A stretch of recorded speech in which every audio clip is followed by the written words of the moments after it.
یہ آپ لوگ جس مسجد کے سامنے کھڑے ہوئے ہیں یہ مسجد غمامہ کہلاتی ہے۔ غمام جو ہے عربی زبان میں بادل کو کہتے ہیں نا، تو نبی پاک صلی اللہ علیہ وسلم خطبہ ارشاد فرما رہے تھے، ایک شخص اٹھا اور اس نے کہا کہ اللہ کے رسول ہم ہلاک ہو گئے، ہمارے جانور مر گئے اور کھیتیاں سوکھ گئی، پانی نہیں ہے۔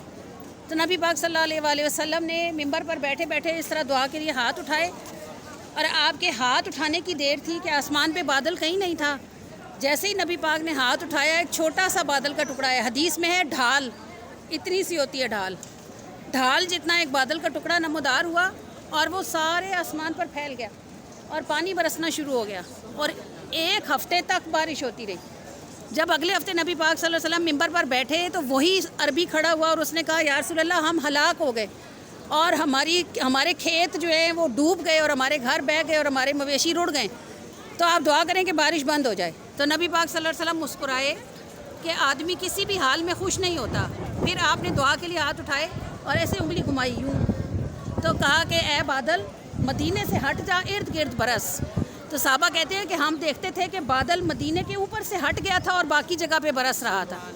تو یہ جو جگہ ہے یہ اس کی یاد میں بنائی گئی یہ مسجد غمامہ کہلاتی ہے، یعنی بادل والی مسجد ہے۔ یہاں نفل وغیرہ ادا نہیں کرتے، اس کو بس آپ اپنے نبی کی نشانی کے طور پر محبت سے دیکھیں۔